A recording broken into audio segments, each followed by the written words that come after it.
Om Vakratunda Mahakaya Surya Koti Samaprabha Nirvignam Kurame Deva Sarvakareshu Sarvada Om Ganana Antva Ganapati Gum Havamahe Kavim Kavina Mupavashravastamam Jeshtarajam Brahmanam Brahmanaspata Anashrunvan Notibisi Desadanam Om Shri Buddhi Siddhi Shakti Sahita Shri Mahaganadipataye Namo Namaha Om Shri Swaminarayan Namo Namaha Om Parabrahmane Namo Namaha Om Akshara Brahmane Namo Namaha Om Sadgurubhyo Namo Namaha.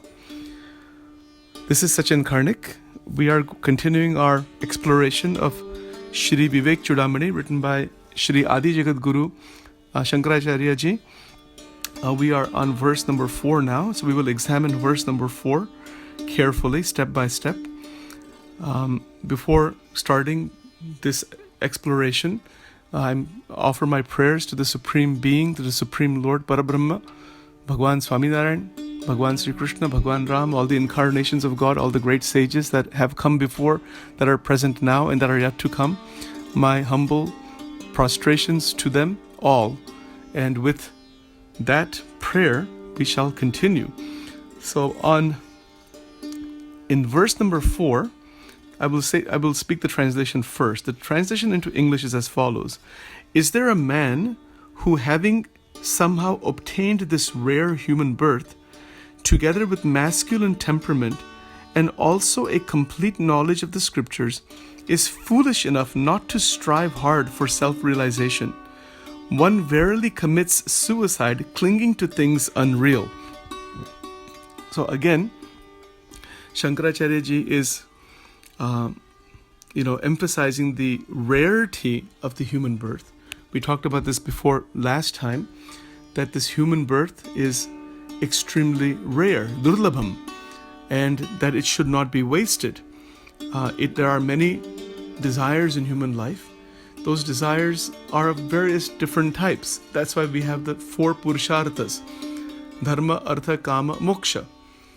So dharma is, of course, righteous living, sad acharan.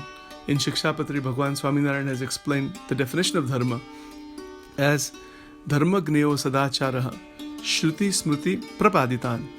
So in the Shrutis, Smritis, in the various scriptures, that which is Sad Acharan meaning that kind of activity, action that is in alignment with truth, that is in alignment with the actual reality of God. That aligning process is called dharma. Dharma itself by itself cannot lead to moksha, liberation. But dharma is a support for moksha. It is a support for that liberating process. It's like a ladder. You need a ladder to get to the rooftop. If you're climbing to the rooftop. So the dharma is necessary so that certain rules are followed, certain type of lifestyle is lived, so that the senses remain pure, the mind remains pure. These things are needed, and that is dharma. The word dharma really doesn't mean, religious sectarian traditions. They are there, and they have various dharmas within them, but that is not the actual meaning of dharma, nor does it mean fragmentary religious division. That is just not the case. So when Shankaracharya is talking about the fact that the human body is rare, he will get into later on, and we will get into this in much more detail later. But to begin with, that the human body is a machine. So I want to start with this today. The human body is a machine, and that machine has tremendous capacity. And that ability, that capacity, we can see that just in looking at the history of the human condition and the various developments that have happened scientifically, sociologically, economically. It's tremendous. I mean, if you go to Google, just for example, or you go to any audiobook set or whatever, you can find thousands and thousands of recordings and historical documents about how the human history has come to this present state. So in a very simple way to put it, the human intelligence is greater than all other species. So that is why when Shankaracharya Ji is saying that the human body is very rare, that, as he says, is there a man having somehow obtained this rare human birth, this human birth itself is rare, to meditate on this fact, to realize how tremendous we are. Just the body itself is so phenomenal, so fantastic. And look at the developments that have happened throughout human history. So the body, meaning, of course, the physical body, but of course, and then of course the intellectual strength, the emotional processes, the energy that is within us. All of that is a gift of God. So whatever God may be, which we may not know in that general sense through an intellectual, philosophical, speculative process, we may not know God in that way, because that becomes a matter of speculation and debate. But Shankaracharya is saying, he said that before, that it is by the grace of the divine that the human body is there. So we accept that. Let's just assume that there is that divine Parabrahma, God, whatever name you want to call it, that it is there, and somehow we have gotten this. And it is, if you look at ourselves, look at medical science today, the various disciplines in medical sciences, they're just incredible, and they are finding more and more truth about the nature of the human body, how it is working, the disease processes. It's great, right? All of that knowledge has come about through the intellect and the energy within the intellect, so that cannot be denied. So the human body is very rare. It is a machine. The body itself is a machine. The mind is also a mechanistic process. And this is very interesting. We don't realize that, but that is true. It is a process nonetheless. And once we recognize that it is a process that can be used for achieving certain purposes in life, then we are in a state of mastery of those processes rather than being overrun by them or being victimized by those processes. So the realization that one is not to be overrun by those processes, but one is to guide those processes in the right way. For example, take exercise. Human body must be physically fit. You cannot do any spiritual practice or achieve anything in the world or for your family or for we cannot achieve anything for anybody, not for ourselves, unless the human body is physically fit, physically healthy, right? So when Shankaracharya is saying that the human body is durlabh, my interpretation of this is that yes, it is rare to get the human body, but it is also rare to recognize. People don't realize what they have. Once we realize, wow, this is amazing structure that we have, and I have this mind, and there is this me, maybe the consciousness, what I really am, the Atma, all of that is a tremendous thing to realize. And having gained that realization, we then need to know how to use it.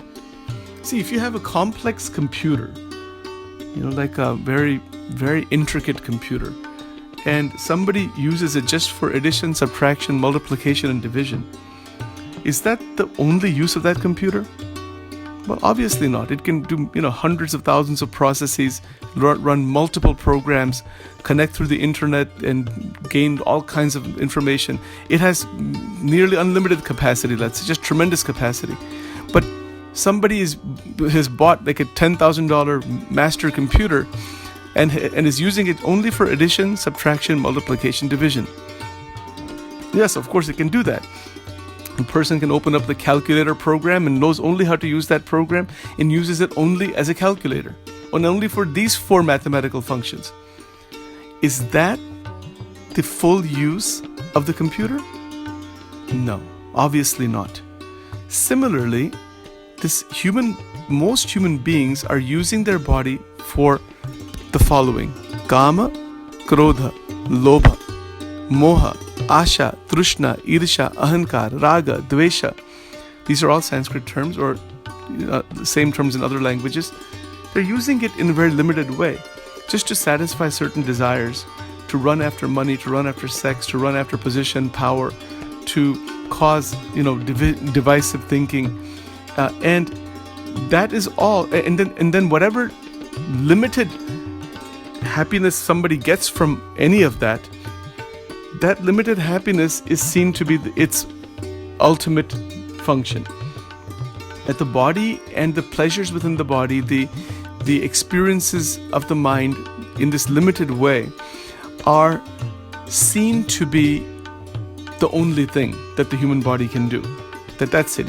Work, have a family, one day grow old and die. Is that all? That's it? Is there nothing more? Is there no other way to use this body? Is there nothing else that is possible? Because if we look at the conditioning process, once a child is born into this world, the child has to be conditioned with language, with tradition, with beliefs. The mind is a conditioned phenomenon, and conditioning is required. Otherwise, there is no transmission of humanity to the next generation. There's no transmission of where we are now to the next generation. Human being will be raised as a wild person without any kind of transmission of conditioning. That is called a posteriori knowledge, according to Immanuel Kant. So that type of transmitted knowledge is needed. Nonetheless, that transmitted knowledge is not necessarily Brahma Vidya. Brahma Vidya is a different level altogether. So the Brahma Vidya that we are exploring here with Vivekchudamani, and of course, teachings of Bhagavan Swaminarayan and all the other acharyas also mixed inside there. That Brahma Vidya is not something that one is going to gain through the conditioning process. Although there is no doubt a certain type of conditioning with regards to, let's say, Hindu tradition, Christian tradition, any tradition. There's that type of conditioning. But that conditioning, that the development of the personal identity through the conditioning processes is not the actuality that Shankaracharya is referring to.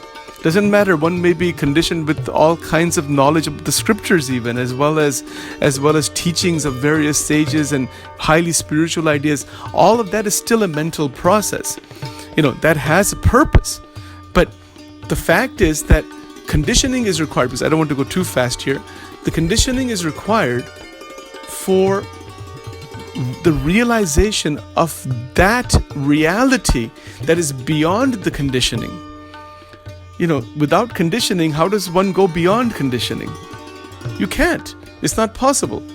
So when we consider that the human body is very, very rare, durlabham, we must recognize that it has much more capacity than what we are thinking it does.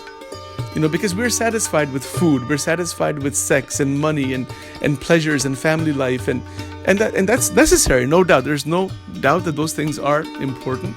Dharma, artha, kama. Artha and kama are also required. Artha meaning materialistic pursuits, and kama is the pursuits of various desires. So they are there also, but they are limited. It's not that they should not be there, because without them being there, we will also not be able to survive as a human race. We have dominated this planet by the bigger brain because we have a desire to survive and we have a higher intellect, so we dominated this planet.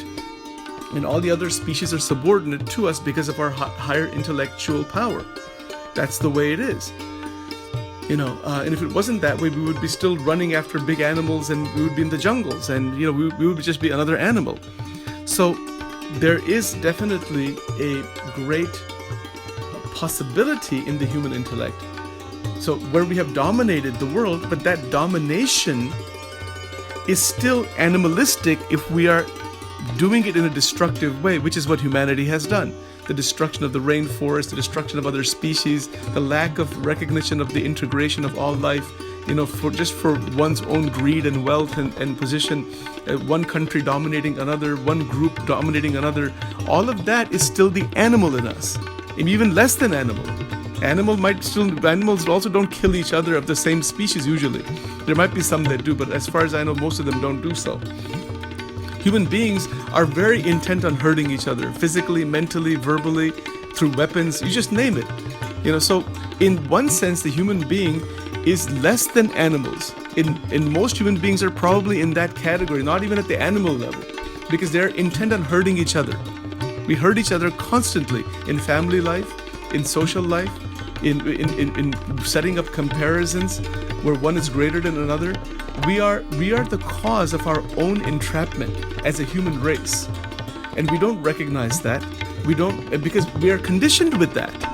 This is one of the great points made by J. Krishnamurti, and he is absolutely right about this point. And all the acharyas have also made this point in different ways. And Bhagwan Swaminarayan especially has made this point. Because his entire mission was to get the Jivatma out of this entire rebirth cycle, which is exactly what Vivekchudamani is about also. So that is the ultimate liberation, Atyantika Mukti. But if you look at where we are now as a human race, we are even more primitive than the animals, because we are intent on harming each other, and we have harmed each other with thousands of wars. I mean, over 6,000 or 8,000 recorded wars, and there are non-recorded wars also, all the time. Because that is the animal in us that has to evolve into the human. So this is one of the points. In fact, Bhagwan Swaminarayan wrote a 212 verse scripture called the Shikshapatri for his devotees, and for anybody really. It's really for everybody, but specifically it is a agnya, it is a command. He's giving his agnya meaning that he's telling the devotees to do the following. So in that Shikshapatri there is a bridge that is made from the animal level to the mukta level, from the animal to the human, from the human to the devotee, the bhakta, from the bhakta to the mukta. This entire developmental process is shown beautifully in the most simple language in the Shikshapatri, which we will also get into as this all evolves further. My point right now is simply that the human birth is very, very rare. If it is so rare, we must recognize how it is to be used. If we don't know how to use it, we will abuse it. That is what will happen, or we will not use it completely. So most of what is happening today in the world, where there is fierce competition economically, there is, this dog-eat-dog phenomenon, one person striving against another. The whole sansara is like this, you see? And then as a reaction to this process, so many sages have left the sansara physically. They live in caves or live in ashrams and all that. They don't want anything to do with the sansara. It is such a disastrous mess. They leave it aside. They take what they want from it and leave that alone. That is also a path. But the bigger question for all of us becomes, how do we live in this sansara while evolving further, while affecting the sansara in a very good, positive way, without being stuck and being affected by it? That's very difficult. How can you jump in the water and not get wet? You're going to get wet, but there's no doubt, unless you're wearing some kind of a protective layer or something like that, then it's possible. But even then there are difficulties. So this is not an easy subject. When we actually look at the reality of life, because life is real, it's not an illusion. And even though Shankaracharya says that this world is world of names and forms is an illusion, he is saying that from the level of nirvikalpa state, nirvikalpa samadhi state, nirvikalpa sthiti, where there is the substratum is realized. But if you don't realize the substratum, there is reality to this world. So this is where also Ramanujacharya differs from Shankaracharya in the sense that the world is not an illusion, it is reality. But they both agree, and of course Bhagwan Swaminarayan also agrees with that one has to go above the Maya. One should not be stuck, whether it is real or unreal. You can debate all that you want, but when there's pain in the body and in the mind, it's very real. It's not an illusion. It is actually there. But the only thing is, if we can go beyond that, then we recognize that as something very limited and something that really doesn't have any existence once you see the higher reality. So there's a lot of discussion about this between Advaita, Vishishta Advaita, and Navya Vishishta Advaita, or Akshara Brahma Vishishta Advaita. The way Bhagwan Swaminarayan's teaching is sometimes explained, or Swarupa Advaita, it is also called that at times. So we'll get into all these things. These are very highly technical subjects in Vedanta, and we will open them up slowly and carefully. But I want to make these recordings very applicable and also mix in that esoteric and higher philosophy or higher tattva darshan into this entire exploration.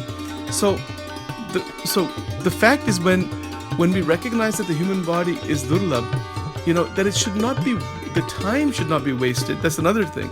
Time we have in life, and then how to use this human body for its ultimate purpose. So there are many ways of using the human body for so many different things. One is, of course, that we have to do. We have to get education. We have to have food, water, shelter, clothing. If you go into psychology, and I'll be bringing in a lot of ideas from psychology also, Abraham Maslow talked about this hierarchy of needs. And basic hierarchy is you need food, water, shelter, clothing. You need these things. Otherwise, you'll never reach self-actualization. If you Google Abraham Maslow, you will find immediately a beautiful diagram called Maslow's hierarchy that is very famous. And he is absolutely right about that. There's no question that, if you don't have food, water, shelter, clothing, and then from there social needs and emotional needs and family needs, and then from there, your intellectual needs, and then as you progress further in that pyramid, at the top is self-actualization, which is where you are fully evolved and developed. We can also call that self-realization. But he's probably using that term more in terms of a psychological development. So that's fine. But when you look at Maslow's teachings and the extraordinary work he did, what we find is that there is this evolution. The same thing you will find in the life of Bhagwan Swaminarayan. When he was 18 years or old or so, and he had met his guru, Sri Ramananda Swami, he had asked Ramananda Swami for two things, and actually three things, but in the Sampradaya it is known as two things generally. The two things are that the disciples, those who are devotees of God, should not suffer from food and clothing problems. And the second thing that he asked is that whatever dukkha, the suffering that the devotees have, that he may experience them. He used the analogy of the scorpions, that if there's, one scorpion bite for a devotee, that he should take that on himself as thousands of scorpion bites, but the devotee should be spared the pangs and pains of a scorpion bite. This kind of extreme compassion he had. And there was a third thing he had also stated, as it in the form of a devotee. He stated to his Guru Ramananda Swami that his mind be always engaged in the devotion of God, akhanda vritti. These are the three things. They're not just two sankalpa. There are three of them according to a scripture known as Satsangi Jivan. So, and that is a Swaminarayan scripture. So again, in the life of Maharaj, he was in the form of a devotee quite a bit of the time. So that is why you see all of this kind of thing in there. My point is here right now that the pains and sufferings of the world are real. They are not something that is just an imagination or some illusion. That is not the case. They are extremely real. Look at the psych hospitals. Look at the medical hospitals. Look at the problems that humanity has created with endless number of conflicts, right? Those problems are very real. They're not an illusion. What is an illusion is that there is misperception. That's the problem. And it's the right perception clears up all of the difficulties. Once that right perception occurs, the Maya seems like an illusion at that point. So this is a matter of realization. It's really not a matter of intellectual or philosophical debate. The people who are debating all these things, whether it's in the field of neurology, psychology, philosophy, the Vedantic traditions, the various religions debating each other, in my opinion, they are all stuck at the level of the intellect. They are more interested in proving themselves right and somebody else wrong, rather than trying to see what are the different perspectives out of which the same truth is seen. The truth can't be two different things. They're just different perspectives. That's all it is. It's how you look at it, from which angle you look at it, and how much do you see of it. That's all. See, as someone who says that there is nothing but this life, this prakriti, this material life, like the Charvaka philosophy from Charvaka Darshana from India, and the materialists, the atheists today, they say there's nothing like soul. Even the mind is nothing but just a mental, it's just an organic neurological process as an emergent quality of the neurological framework. There's current individuals like Sam Harris, Richard Dawkins. He talked about the God delusion, and all that kind of thing. The atheists that are there, that is their perspective. It is not that it's a wrong perspective. It is just what they are able to see. That's all. They're seeing in that way, through that lens. That's all they see. So that is their perspective. Not that it is wrong necessarily. What is wrong? It's not a question of right and wrong. It's a question of limitation versus expansion versus non-limitation. If the atheistic perspective expands further into meditative realization, they will find out what is the mind intuitively. That is the development on the Eastern tradition side with the various Vedic traditions. They are in internal development and realization. They're not asking you to believe in God. They're asking you to meditate on the truths and find out for yourself if God exists or not, if the Atma exists or not. Anybody can believe in God, and then people cannot believe in God. That's the level of belief only, and people are stuck at that level. That is why I said before that the word nishta means belief. You can have nishta, and then you can also that nishta can go away. That which is an indication there is not realization. There is not the actual realization of what the Atma actually is. So the word nishta doesn't have any real significance whatsoever as far as realization is concerned. It's a belief. It has tremendous benefit with regards to following a path that leads to realization. Yes, but that is still a path. Even you're following the path doesn't mean you've reached the realization. Realization is what Shankaracharya is talking about, is what Bhagwan Swaminarayan is talking about, and they have all used the word nishta as belief because people don't have realization, so they have to believe something to start somewhere, But then those beliefs are such that there are so many divisions on those beliefs that people are stuck in that web of belief, and there are endless number of conflicts in that. Just as an example, in Swaminarayan Sampradaya, there are over 40 different organizations right now, and there will be hundreds and thousands of them in the future. Same thing has happened with the Vaishnavas, the Jainas, the Christians, the Muslims, everybody. Same thing. Because everybody is stuck at the level of belief. If they have actual realization, all these arguments will stop. And that actual realization is not at the linguistic level. That actual realization is Anubhav. Anubhav is different. See, in the life of Maharaj, for example, Bhagwan Swaminarayan, so many diverse people came to see him. The greatest of the Pandits to the most illiterate and downtrodden people. Everybody came to see him and was attracted to him, and he brought them all into his heart. This is basic spirituality. If we cannot understand this basic spirituality, we will never realize God. As a human race, we will not realize anything actually, except for conflict, pain, and suffering. That's it. We must recognize the universality of the spiritual beings, the universality of the enlightened beings. They opened themselves up all the way around so that everybody could be brought inside. Even though they have their own interpretations and visions of reality and what that reality may be, those are different matters. Those are higher level realizations. That comes later on. But at the very basic level, the feeling of love and affection and all-encompassing oneness for everybody, if that is not there, we have not even begun to start what is Adhyatma. That is just the starting point.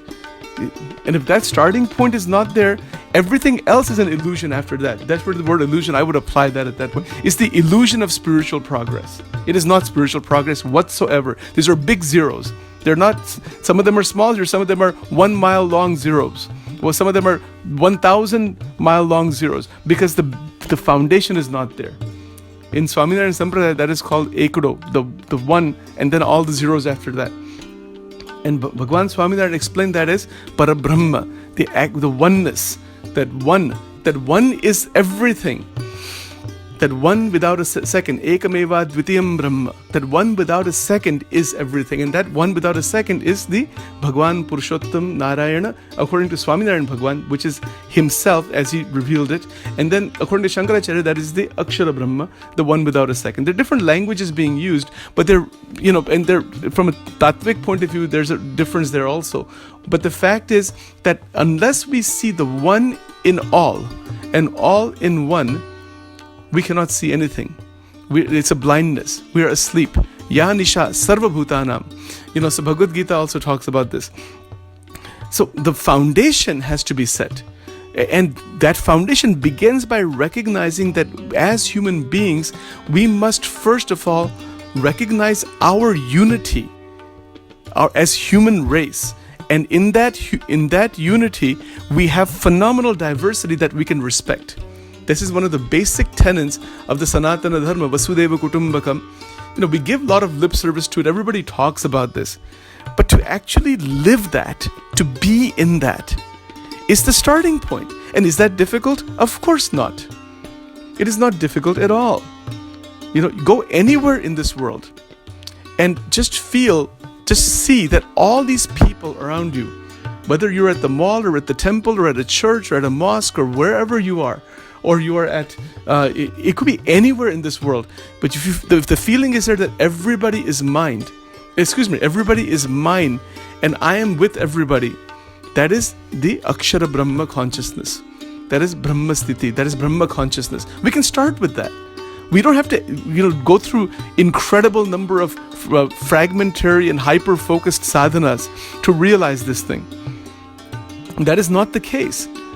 People have tried that approach and they have wound up in more trouble and more conflict only. It is better to start with pure love right at the beginning. For everybody. Whether you are atheist, theist, whether you are moralist, whoever you are, it doesn't matter. Love is the substratum. Love everybody can experience. It can be in that state. And then we can call that love God. We can call that love anything you want to call it. It doesn't matter what you call it. But what it is actually must tap into that. And that is where Shankaracharya's words, Durlabham Trayame Vetat, when he says that the human body is rare, we then can realize really how human body is rare, in that sense that this particular body is rare, as well as the body of everybody else. And that we are all interlinked together in one consciousness. And it is our responsibility to evolve the humanity further. Each human being becomes responsible. And of course, J. Krishnamurti has talked a lot about this. Again, I don't want to go into all of his stuff right now. But there are certain points that I want to bring about that, that the world is me and I am the world. That is Vedanta. So he's talked about that. Everybody has talked about that, and particularly Bhagwan Swaminarayan, he has talked about that so many times. I mean, it is really amazing where he says that, where he says that your Atma, your Jivatma is one with Akshara. That statement itself, that you and Akshara are one, that is total universality. Infinite universes are within you. That kind of statement he has made. So these are not just statements or words. This is a reality. It's a realization. It is not something to be simply debated over about or being fascinated by it. And that's the difficulty with language. Even right now, Sachin is speaking. These are words we're using, but the words themselves do not mean that that's the final level. They are just indicators. They are simply pointers and indicators towards a realization that is beyond language. That is shabdatit, beyond language. So once we are in that state, as we are in that state, see, actually, let's put it this way. We have glimpses of this all the time, but in a very limited way. Let's just look at our family members. Just think of each family member you have right now. There's feelings of love, there's feelings of attachment, there's experiences. Those things are there, and they need to be there. Otherwise, how you will take care of your children? But at the same time, there is this feeling that I versus the mind. This is my family, this is somebody else's family. Right? This is a African American family, this is a Hindu family, this is a Spanish family, this is a Caucasian family. That divisive vision has created conflict. Although we recognize the diversity is to be recognized. That is not a problem. Problem doesn't begin in the recognition of diversity. In fact, diversity is a glorious thing. It's beautiful. But diversity by itself, once we recognize it and then we identify with one fragment of that diversity, that is where the confinement of the mind begins. The mind becomes confined and entrapped that way. into a race, into a particular religious sect, into a particular political sect, into a particular way of just looking at things. And then in that confinement, that's how humanity continues through those confined states. And then we create conflict, division, dislike, hatred, wars. All of these things are created because fundamentally we are missing the realization that who I really am, I am the Brahma, I am the Akshara Brahma.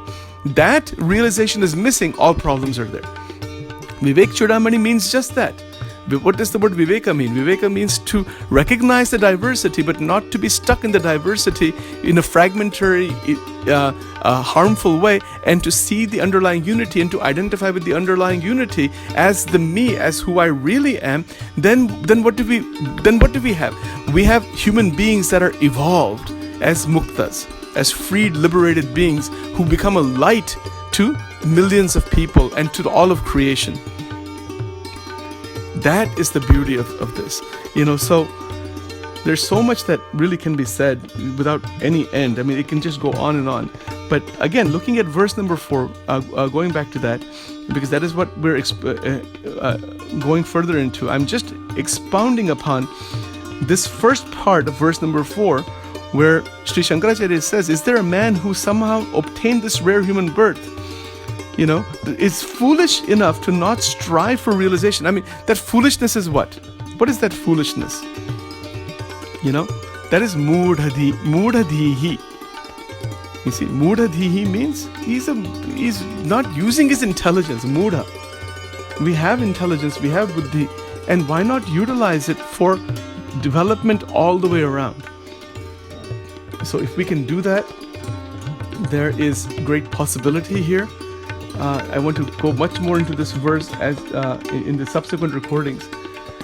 But for now, I want to set the foundation for love and affection, without fragmentation. Love, affection, this word fragmentation is very, very important. This word is used by J. Krishnamurti many times. It is also used by Bhagwan Swaminarayan in Vachanamrut at various places. And he's called that, chit. It is called vibhranti in that sense. Chit vibhranti, that as you are developing further in life, you're in satsang and other places, the mind gets split, fragmented, torn apart, in so many different ways. Once that happens, you're completely lost. You're stuck.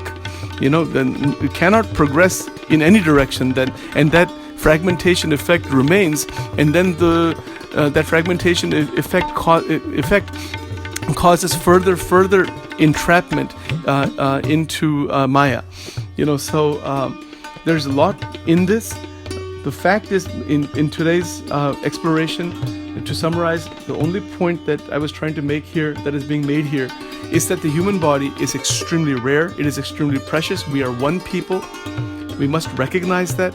We must recognize our unity, recognize the diversity, cherish the diversity without harming each other. That's all. It's as simple. It is so utterly simple that we have forgotten these basic things, actually. Many times children know these things because they're born so innocently. They're born without all of this massive, terrible human conditioning. And they don't have all of that kind of garbage programmed inside their head.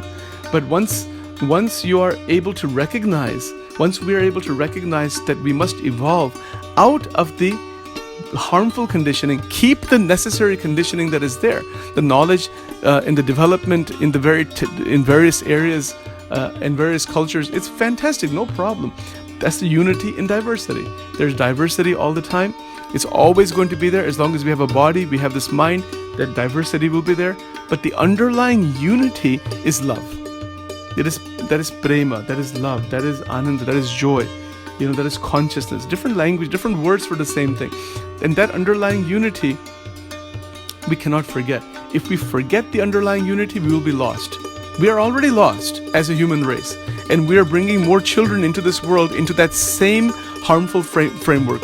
The population is some 7.3 billion people and rising. It's probably 7.4 now. That's the estimate. It's going to keep increasing. Because why? Because there's no understanding of the sexual process also. That's a different topic. But, just for sexual stimulation without responsibility, producing more and more kids, Is that the right thing to do?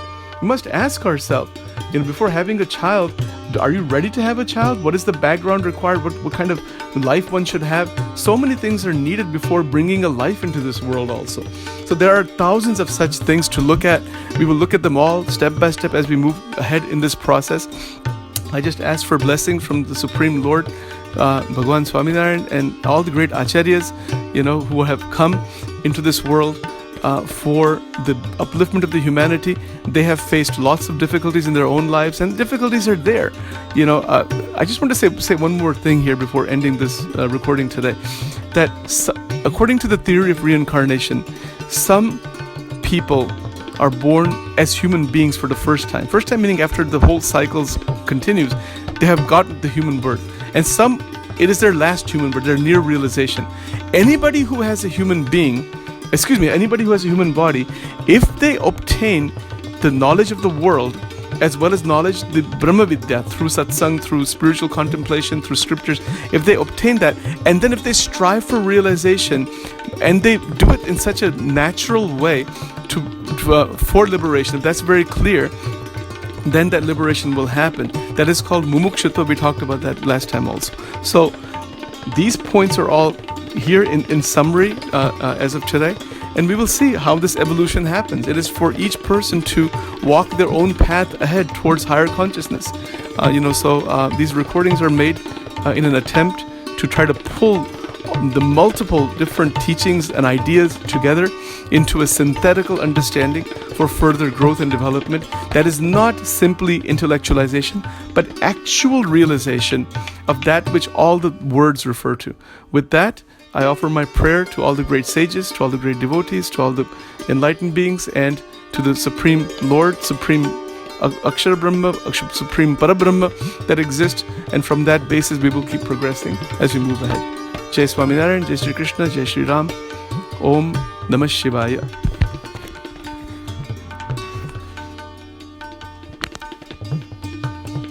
Vakratunda Mahakaya Surya Koti Samaprabha Nirvignam Kurumedeva Sarvakarishu Sarvada. Om Shree Swaminarayan Namo Namaha, Om Parabrahmane Namo Namaha, Om Akshara Brahmane Namo Namaha, Om Sadgurubhyo Namo Namaha.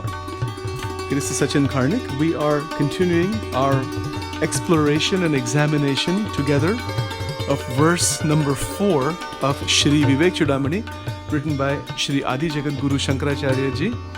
And in doing so, I want to bring in a comparative standpoint with Bhagwan Swaminarayan particularly, and of course with the great acharyas, other acharyas, as well as other scriptures like Bhagavad Gita, Srimad Bhagavatam, Tulsi Ramayana, other places where there are relevant references and relevant points for our mutual exploration.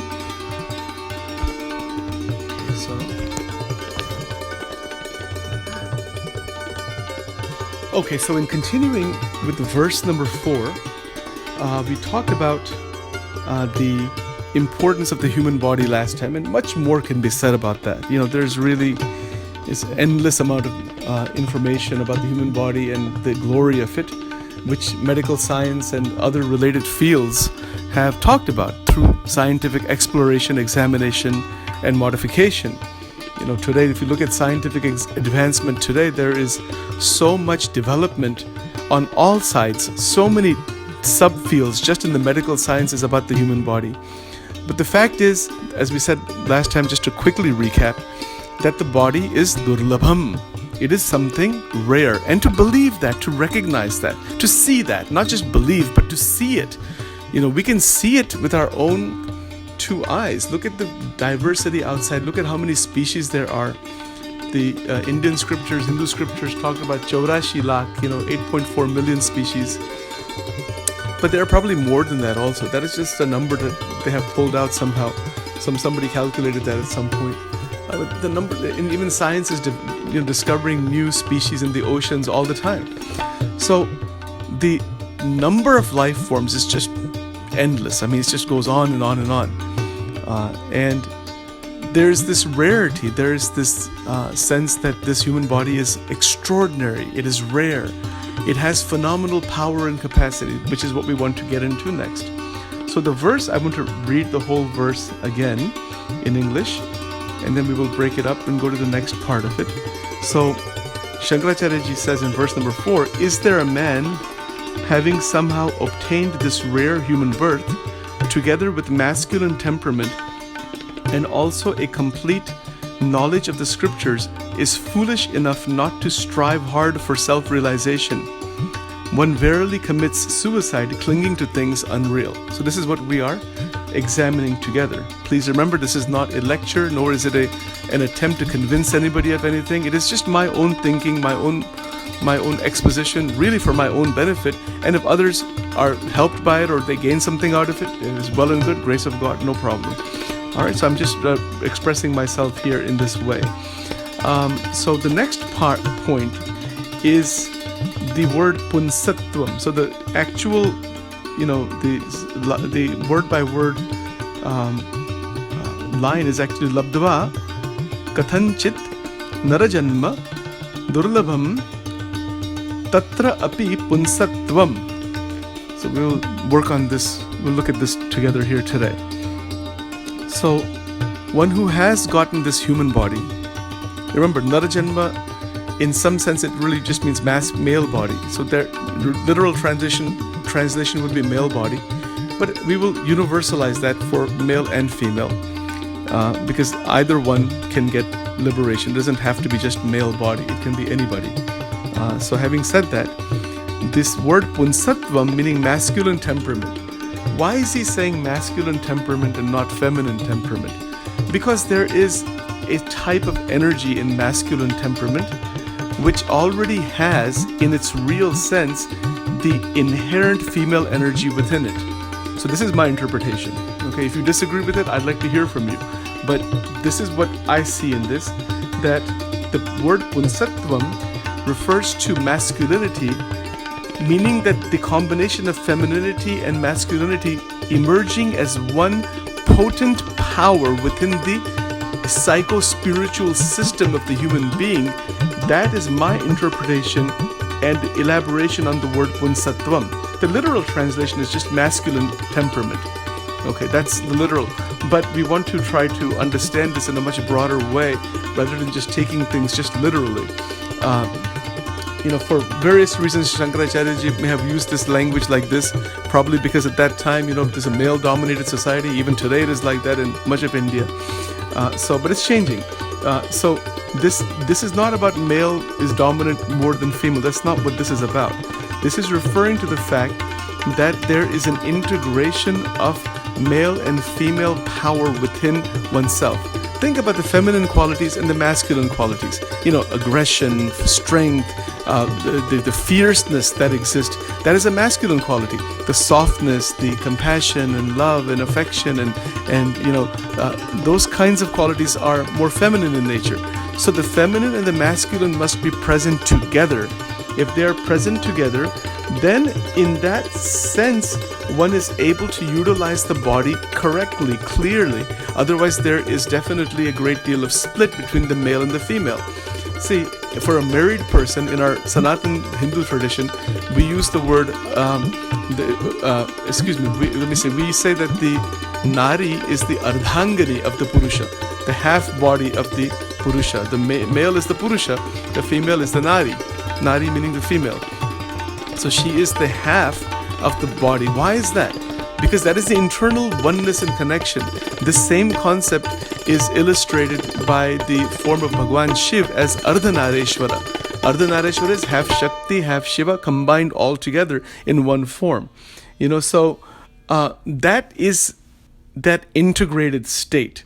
Now, of course, those who are renunciate sadhus or tyagis or monks, they obviously generally, if they're male, they stay away from women. They don't engage in sexuality. They're celibates, etc. Or there could be female celibates, like in Christianity, there are nuns, etc. So for them, this also applies in a different way, that the integration of the male and female happens naturally by worshiping God exclusively.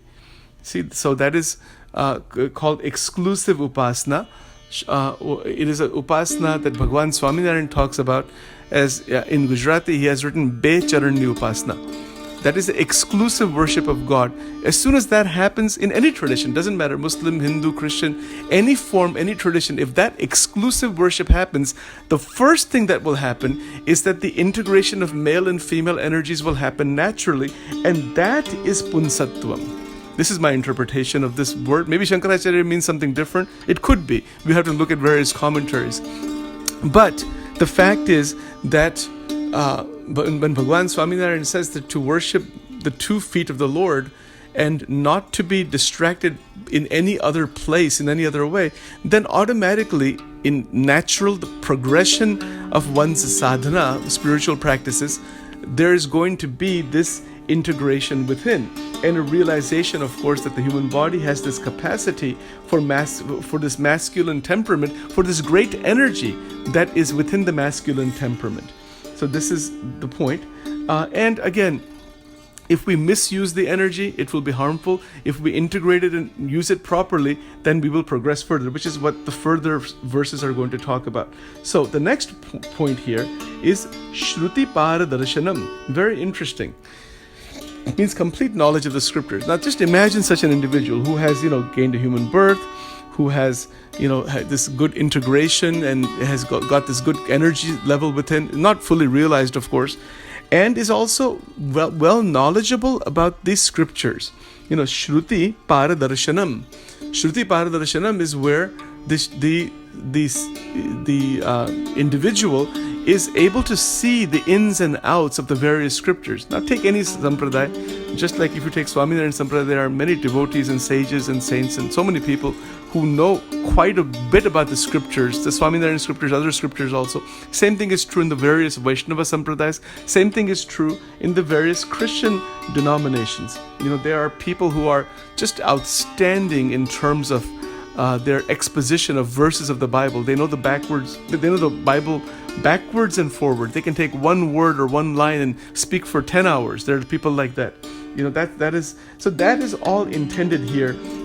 The same thing is true in the Muslim tradition too. They can take one verse from the Quran and go into it further and further, right? So that is Shruti Paradarshanam. But Shruti, in specifically Bhagwan Shankaracharya, Shree Shankaracharya Ji, he's referring to the Hindu tradition, the Vedic Sanatan tradition, where the person is well versed in the Shrutis, the scriptures that have come, the Vedas and the Upanishads, and is well aware of all of that. So that's a level, so to reach that level is also necessary. To reach a level of contemplation is necessary.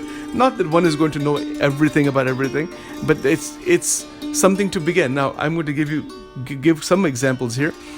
In my opinion, one main scripture should be selected for spiritual progress. That scripture must be authentic. It must be one that can open the doorway into moksha, into the higher realization. And it must be something that one can build one's life around.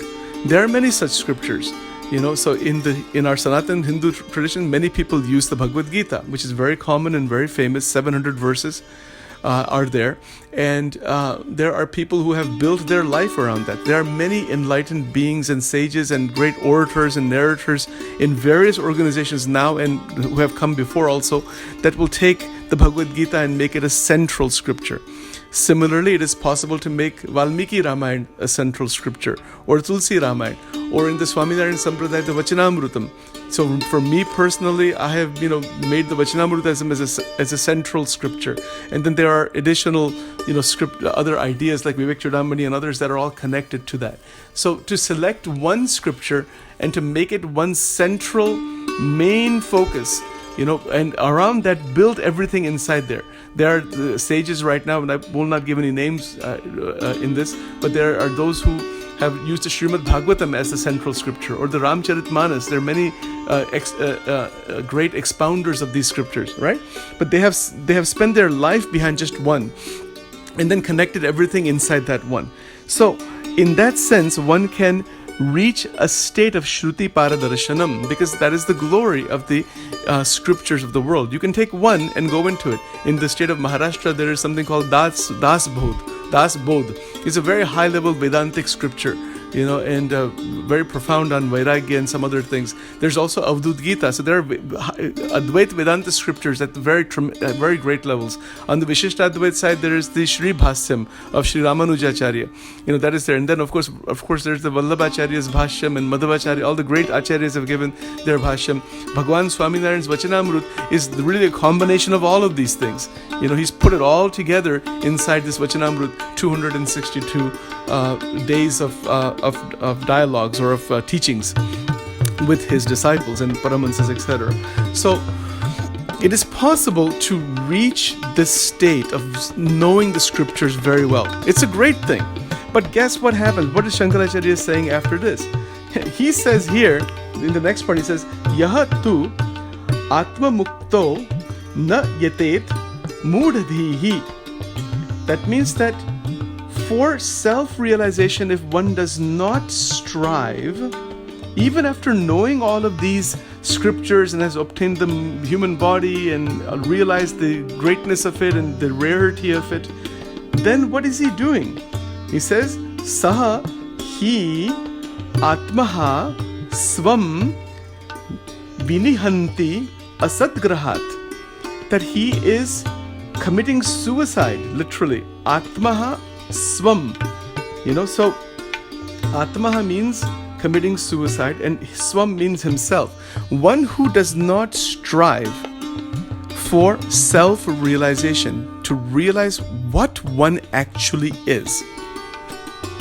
This is the basic point he's making. Who am I? What am I? What am I actually? One who does not make effort towards self-realization, what is he doing? He is clinging to things unreal, asadgrahat, and he is committing suicide. Now, why is he using the word suicide here? Because that is not a physical suicide. It is the rebirth of the Jivatma back into the womb of the mother again, and the sansara begins again for that Jivatma. That is the suicide. This same point is made by Shri Gunatitananda Swami, one of the Paramahansas of Bhagwan Swaminarayan, where he has stated that in Gujarati, I will speak it and then I will translate it into English. In Gujarati, he has stated, Amne to ek janam maranno rog talta avde che. Biju avadtu nathi. He says that I know only one thing. This great Paramahansa of Bhagwan Swaminarayan, he said that I know how to cure the disease of transmigration, of rebirth, birth and rebirth. See, that technology is the internal psycho-spiritual transcendental technology to remove the Jivatma from the pangs and bondages of Mahamaya. You see? So Shankaracharya is using very strong language here with regards to the fact that he is calling such a person a mudadhihi. Even someone who has knowing all of these scriptures, knowing the teachings very well, but is not striving or making effort towards self-realization, he is a foolish individual. He has not done anything actually except paved the way for rebirth. This same point is made by Bhagwan Swaminarayan in Vachanamrut as Purush Prayatna. There's a Vachanamrut called Purush Prayatnanu Vachanamrut in Gujarati, which means the Vachanamrut that is regarding self-effort. The importance of making self-effort is there. If we don't make any efforts, how we're going to progress further? We have to make effort. Sadhana is absolutely necessary to eventually realize the reality of the Atman, the reality of the Atma, and once that realization occurs, then no sadhana is there at that point. So because sadhana is an activity of the mind, and we will get into this in much more depth later on about what is sadhana and siddha dasha and all these different things, what exactly the connections are. But because I don't want to get ahead of myself, which I tend to do, so forgive me for that. But I want to stay with these points that are in these verses that Shankaracharya ji is stating. He's using the word mudadhihi. That word is very powerful, and he's saying that the intelligence is not being used in the right way, even after knowing all the scriptures. Now, how many people in this world are there that know these scriptures very well? There's not that many. We know about Hindi songs and movies and worldly affairs and politics, and million things are cluttering our head, not the scriptures. Scriptures are not cluttering our head, but he's referring to those for whom the great scriptures like Shrutis, etc., are in the mind. Is well aware, and look at the words he's used. Shruti paradarshanam. Shruti paradarshanam. That means he's able to see what the scriptures are talking about. Or he's able to go through them so well, but is not taking any efforts for self-realization. I would say, and I don't mean to criticize anybody here, but there are quite a few number of ivory tower philosophers all throughout the world who fit into exactly this category. They know these scriptures and they contemplate on philosophical ideas. They do everything, but they don't strive for self-realization. Bhagwan Shankaracharya, he calls them mudadhihi. Same point is made by Bhagwan Swaminarayan. He says that one who strives for realization, for moksha, for authentic moksha, that is a buddhivan. And even the other ones who have intelligence and all that, they are also mudha. He has said the same thing in Vachanamrut in many places in his own life. Many scholars and others, people used to come to him, but they were interested in debate and convincing each other. During the time of Maharaj, meaning Swaminarayan Bhagwan, there was a lot of shastrarth that used to go on. There was this debate. But ultimately, the shastrarth is an intellectual exercise. Somebody can convince another person of some particular thing. That's fine. It's good. No problem in doing that. It's a good intellectual exercise to bring about certain points. But that doesn't mean that anybody's striving for self-realization. So what is the point of that shastrarth? If that shastrarth, that debate, philosophical debate, scriptural debate, if it leads to a greater awareness and realization for oneself, it is very good. It is extraordinary. If it is done simply to beat the other person and for ego development and ego strength enhancement, it is an absolute waste of time. And because, as Shankaracharya ji says here, he says, Shruti paradarshanam yah tu atma mukto na yatet mudadhihi, does not strive for self-realization. Atma mukto, meaning for one who does not want to realize himself what this is all about, is a mudadhihi. And most of the people, even in the spiritual area, the religious/spiritual area, who are not actually striving for real realization, are in this category. So look at how rare the actual striving for realization is. Very, very important point. Very interesting also. Okay, now he uses the word suicide. As I mentioned before, that should be interpreted, at least in my opinion, with regards to the fact that he's wasted his human birth, and there's a great possibility of going back into the different species, the different yonis, dogs and cats and animals and birds and other, God knows, even into the heavens and also into the hellish regions, keep going back and forth like this. But the human body is for an extraordinary purpose, much beyond what we are using it for. You see, so that's what this is about. When he says, committing suicide, atmaha svam vinihanti. Vinihanti meaning killing oneself. Of course, the Atma cannot be killed. This Atma is never killed. This question is also put in the Vachanamrut. Somewhere in the Vachanamrut, someone has asked Maharaj, that Jivna Nashnu, there's like some Vachanamrut about that. Maharaj explained that Jiv doesn't get destroyed, but takes on a body like a stone body or some other, goes into some inert object, based on the type of karma done, and the consciousness is just stuck there, degraded into that lower level of consciousness. So again, very interesting and very powerful. Because see, Shankaracharya ji was a Jagat Guru, and Bhagwan Swaminarayan in the Swaminarayan Sampradaya is of course worshipped by the devotees and the followers as the Parabrahma, Purna Purushottam Narayan, the final being, the final ultimate reality. That is a viewpoint in that particular Sampradaya. Every Sampradaya has its own viewpoint. So I am also a devotee of Bhagwan Swaminarayan. So I will be explaining my viewpoint about all of this in time. But as I stated here, as has been stated here, that the committing of the suicide is the rebirth, going back into the various yonis and whatnot.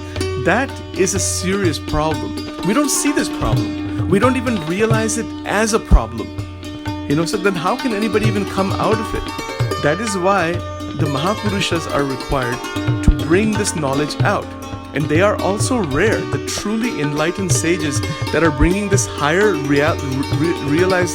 higher knowledge, this Brahma Vidya, is very rare. You cannot get this in the universities. Although there are colleges about Brahma Vidya, but the various satsangs and various universities are teaching all of these things.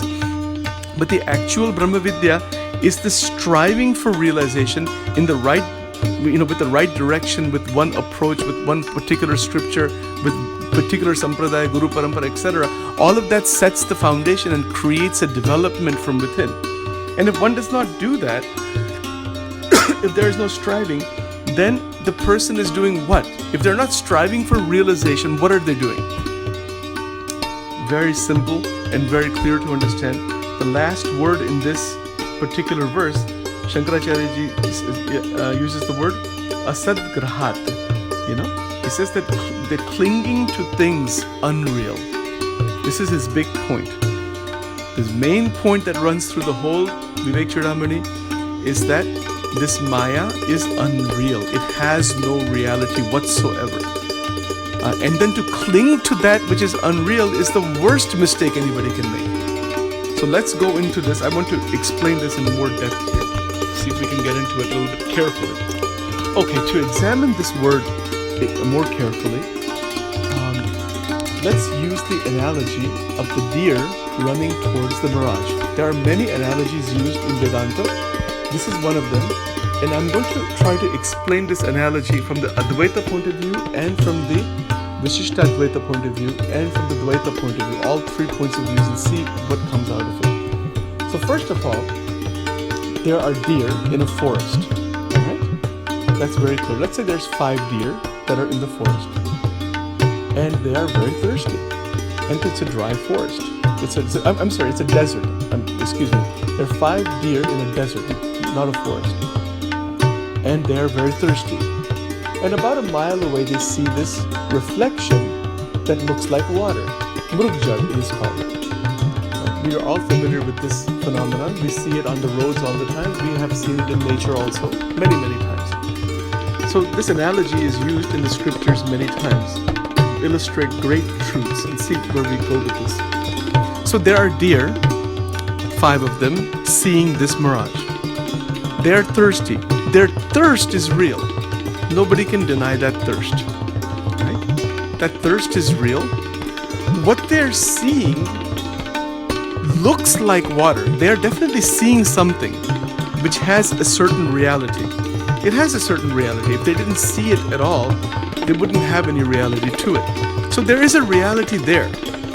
But they think that it is water. That is the problem. Okay? The problem is not that there's nothing there. No, there is something there. But what they're looking for is water, and what they're seeing looks like water. And it looks like water because they have drunk water before, they have tasted water before, they have ingested water before. So because they have had water, they have memory of water. And because of that memory, they know that, oh, this thing looks like water, or they feel that it is water, not just looks like. So they start running. This is where the problem really begins now. Now the problem gets worse. They start running and running and running, and the more they run, that reflection goes further and further away. And they are not careful enough to observe that the reflection is going further away. They come 1 mile after running, they see there's a small hill or something, and they say, well, this water was by the hill, but it's not here now. So it's another mile away, so let's keep running. They're not still enough to observe the fact that that what they considered to be water wasn't there at that hill. Now it looks like it's somewhere else because they are so thirsty. The more they run, their thirst gets worse and worse and worse, but they still keep seeing the water. They still keep seeing that reflection that looks like water to them. And then eventually they get tired, and then they are out of energy, and they could potentially be dead in the desert. Right? This is clear. I hope this is clear to everybody. This is an analogy. It is a comparison. No analogy is perfect, but we're going to use this analogy to bring out Vishishtadvaita, Dvaita, and so many other interesting ideas in here. Let's take a look at this carefully.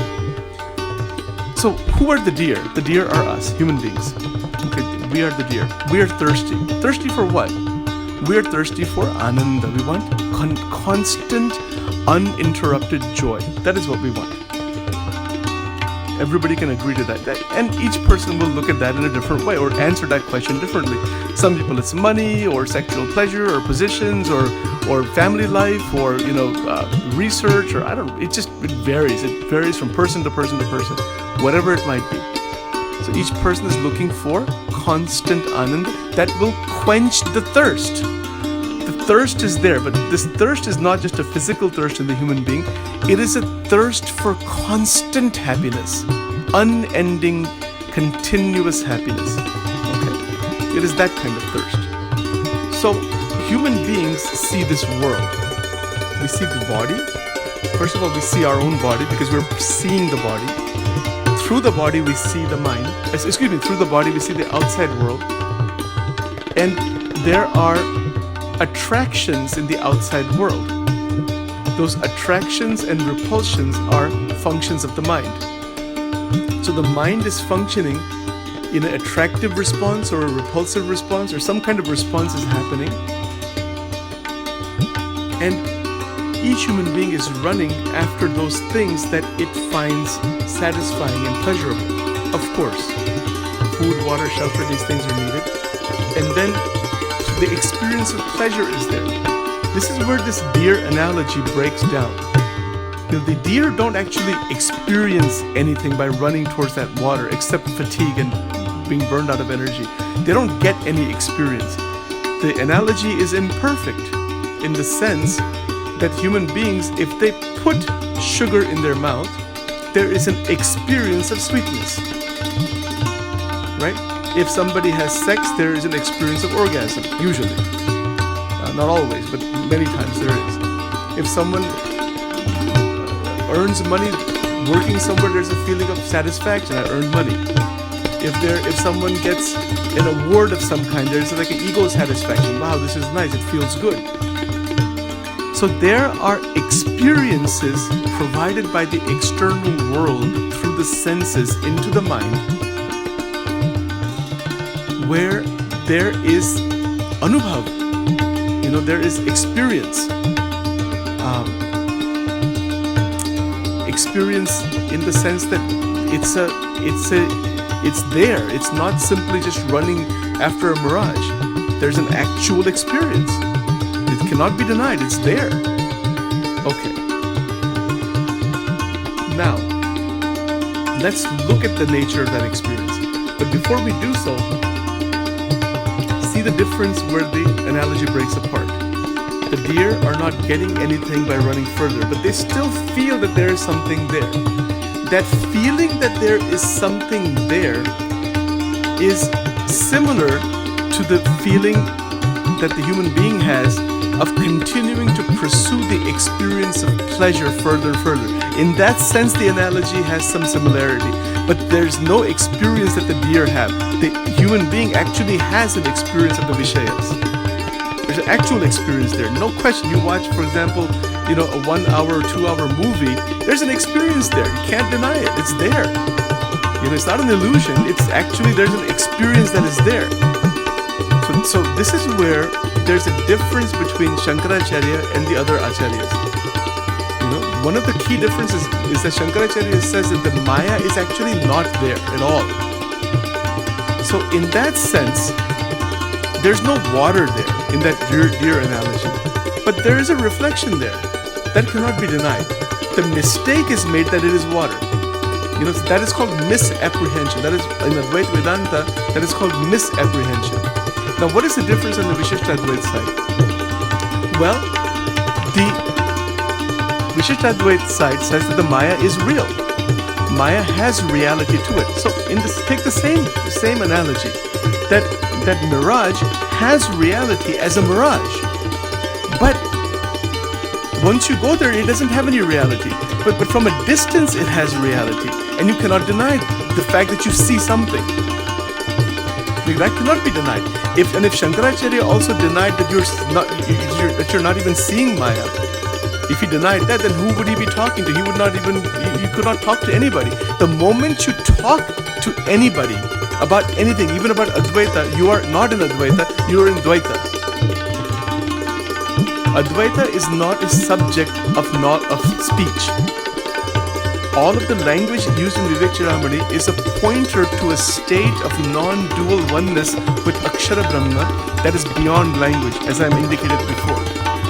But there is a lot of misunderstanding that has happened about Advaita since the time of Shankaracharya, which Bhagwan Swaminarayan has pointed out very well. And I'm going to get into all that stuff later on. But let's stick to this analogy, because these analogies are critical, because they are used again and again. So, first of all, when the deer are seeing that mirage, they are definitely seeing something. Even let's say you are standing or I am standing next to the deer, and we're also seeing the mirage. What is the difference between deer and me, deer and you? That we as human beings know through our intelligence that is not water. But that doesn't mean we're not seeing it. That's the only difference. And we're also not going to run after it. That's another difference. Because we have jnana, that is not water. That is gnan, that's all. Once we see that this world, it has existence. Ramanujacharya clearly states that this world has existence. Bhagwan Swaminarayan in Vedas and Vachanamrut and other places has stated that the world has a reality to it. It is not an illusion in that sense, that it has no reality. It has a relative reality, but it doesn't have any actual substance independent of the substratum upon which it exists. That substratum is Akshara Brahma. And that substratum is also called Chidakash. There's many names for it. But that substratum is the reality. Everything that appears on the substratum is like the mirage on the substratum of the sand. If there was no sand, there would not be any mirage. That means there has to be a substratum upon which the mirage of water appears. And that mirage also appears because there is sunlight reflecting off the sand, creating the illusion of water. Yes, seeing that as water is the mistake. It is misapprehension. In that sense, Shankaracharya is absolutely on the mark. No question about that. But where the Advaita kind of fails, but it's not failure, but it is a misunderstanding of Advaita, that the Maya is just not there. No, Maya is there. But you just have to see that it is not the actual substratum. It is not the actual reality. It is a relative reflected reality, that's all. Then there is no conflict between Advaita, Vishishtadvaita, and all the other systems of Vedanta. People are so interested in knocking each other and arguing with each other for the last hundreds and hundreds of years that they forget to realize these basic truths that are right in front of us. And then what happens? They have created massive confusion in the Sanatana Dharma for hundreds of years, if not thousands, by not looking at these analogies clearly enough and seeing them from different angles, which is exactly what Bhagwan Swaminarayan did. I'll explain that much later on as we move ahead using the Vachanamrut references. But he has not knocked anybody. He has integrated it all this way. The way I'm describing it here, I'm kind of really just expounding upon the teachings of Maharaj, of Swaminarayan Bhagwan. He doesn't say the Maya is unreal. In fact, he said himself, Maharaj said, I have come to destroy the Karana Sharira, the causal body that is responsible for continuous transmigration. Now, let's look at that deer analogy. that deer analogy, the deer feel that there's water because they have had water, because they have had the quenching of the thirst through water, and that is inside their memory, and that is called a sanskara inside the causal body. The sanskara is in the sukshma sharir, but then it gets added to the causal body, so a person keeps running after that. In that sense, the deer have a causal body through which the subtle body and the physical body are functioning, and then they keep running through ajnan, ignorance. So Shankaracharya ji is aiming towards bringing about a realization in those who are his disciples and those who are coming afterwards, to drop the clinging to things that are unreal. That is the meaning of the word that we were looking at right now, which is asadgrahat. That is the word. You see? Asadgrahat, clinging to things unreal. The clinging is the problem. And you're clinging to things that are temporary. They are unreal in relation to the substratum. For example, if you're watching a movie, and I'm going to use another analogy here, and we'll get into this even in more depth. If you're watching a movie and the movie has not started yet, you're in a beautiful movie theater. For example, in Delaware, we have this Cinemark theaters. It's a brand new theater, and they have these very comfortable seats, and they have some very interesting movies that show up from time to time, right? So, and once in a while, with my niece, she likes to watch some a particular film or something like that. So once in a while, for the family's sake, I'll go with them, no problem. It's just in a very nice way, without without getting overrun by those movies. But because of family life, sometimes we have to certainly be to adjust a little bit with the sansar, no problem at all. It's okay, but it's interesting. So when we watch the movie, nobody goes to the movie theater and says, I am going to watch the blank screen. I'm going to watch a screen. But look at the reality. All you're really seeing is reflected light. And that reflected light has images that you're perceiving because of the screen. If there is no screen, there is no movie. The screen is Akshara Brahma, Akshara Dhama. The movie is Ananta Koti Brahmand, infinite universes and the play of the universes, within the universes. That's all. That is Mahamaya. The movie that is being played, that is Mahamaya. And the observer, this person sitting in the movie theater, that is a Jivatma, feeling that this movie is real. If you watch the movie without any involvement in it, and you see it still, and you're just playing with it, that is called Chid Shakti Vilasa. There's a book written by this title by Paramahansa Muktanand from Ganeshpuri. This is a different Muktan, not from Swaminarayan Sampradaya. It's called Chid Shakti Vilasa. So I will get into those things later on. But the fact here is that if we can observe the movie as an observer and not cling to the movie, asadgrahat, we're free. Now, of course, the difference here, see, Bhagwan Swaminarayan has put this even in a more practical context.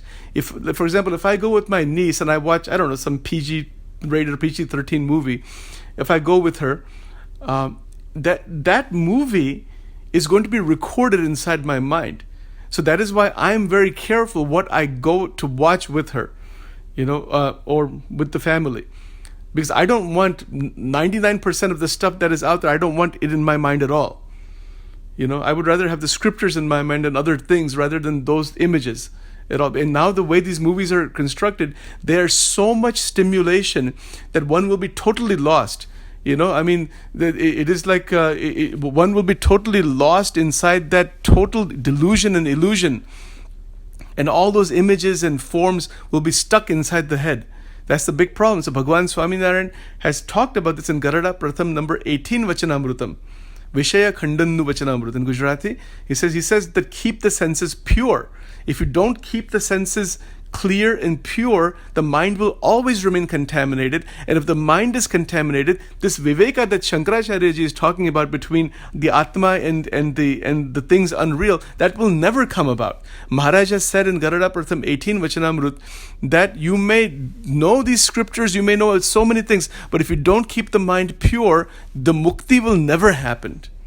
If the senses are not kept pure, the ahar, the stimulation of the senses, if that is not kept within a certain purity, within a certain range, the internal space will remain contaminated all the time.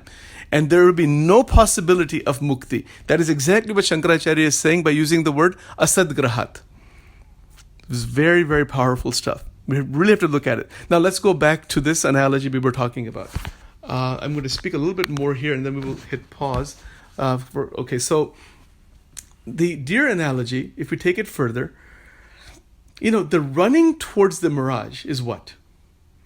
Look at the world today. Everybody's running, because there is this deeper desire for survival. It is called jijivisha, the desire to survive, survival instinct. That is there, and it has to be there, otherwise you would not survive.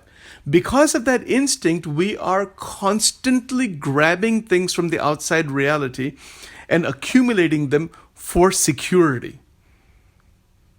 You see, because if you look at the evolutionary history, if you believe in theory of evolution, whether you believe in it or not, the fact is humans have evolved technologically and in other ways, and we dominate the world. We dominate the world because of our greater intelligence, and so that we can be more comfortable and have better lifestyle and all that kind of thing.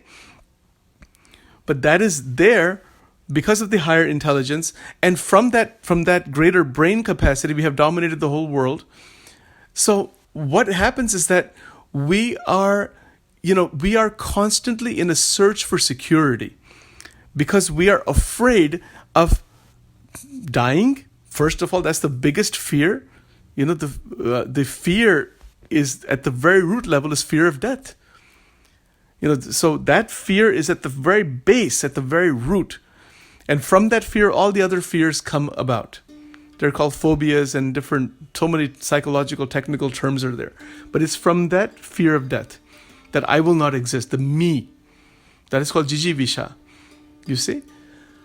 So, from that fear, we keep running. And the analogy is not perfect, like we said. That analogy with the deer analogy is a highly imperfect analogy. It's a good one, but it's not perfect. Why? Because when we eat food, we survive. That the deer are just simply seeing that mirage and running after it, that's a problem. Now, here's where this analogy is useful. We need enough food to survive. The food is real, the hunger is real, the health is real. It's not an illusion. This is where Shankaracharya has really just missed the point, if he's putting it that way. And he really hasn't missed the point. People who have interpreted the Shankaracharya have missed the point. They have thrown out the reality of the world itself, and yet they're talking in various religious organizations about Advaita Vedanta, but they eat, sleep, drink, they have money, they have everything, and they're talking about Advaita Vedanta as if the world is unreal. The world is not unreal. The world is real. The world has reality to it. That is why Ramanujacharya vehemently disagreed with Shankaracharya ji. On this point, because there are many deep psychological implications that come about once you start to believe the world is unreal. Then all the niyam dharmas are gone, all of the different rules are gone, different spiritual practices are gone, the respect towards gurus is gone, everything is thrown out. It's throwing the baby out with the bathwater. And that is what happened in the history of Advaita Vedanta, in many cases. Eventually everything is thrown out, and that just becomes an intellectual throwing out, not an actual realization. Somebody who says Aham Brahmasmi, by saying Aham Brahmasmi, that is not Aham Brahmasmi. Somebody who is actually in Aham Brahmasmi never says Aham Brahmasmi. You cannot say it actually. Ramakrishna Paramahans explained about this. He said that if you go inside the ocean and take a dip in the ocean, you cannot speak. And once you come out of the ocean, you can speak about what it's like to be in the ocean. But whatever you describe as what it's like to be in the ocean is not the same thing as being in the ocean. And you cannot talk while you're in the ocean, while you're underneath the lake or underneath the water. So those who are actually in oneness with Akshara Brahma cannot talk about it. And those who are talking about it have either come out of it to describe it or have never even gone into it. So I'm going to stop this recording here for now. Just for right now, we will get into Advaita and Vishishtadvaita with this deer analogy much more. But before I stop, I just want to clarify one point, that I am not against Shankaracharya or anything like that. I have the tremendous regard for Shankaracharya and Vivekchudamani, but there are serious problems that developed in Advaita Vedanta afterwards that have very serious practical implications. So rather than Vedanta being Shuddha, it became Shushka Vedanta. So Swaminarayan Bhagwan has talked about this point also, and why there is the massive danger in Shushka Vedanta, where simply a person will be trapped inside the Maya only. Rather than finding a real way out, one will be stuck inside the Sansar by the illusion of Atma realization. That's the real illusion that actually happens. That's the illusion that happens by being stuck inside the Sansar, believing that one is free. It is not the case. We will get into this much more later. Shankaracharya ji is not wrong. Ramanuja is not wrong. Madhvacharya is not wrong. Bhagwan Swaminarayan is not wrong. They're all correct, but they have different perspectives of the same reality. The reality is not two different things. Just like the screen in the movie theater is one screen, but the movies keep changing.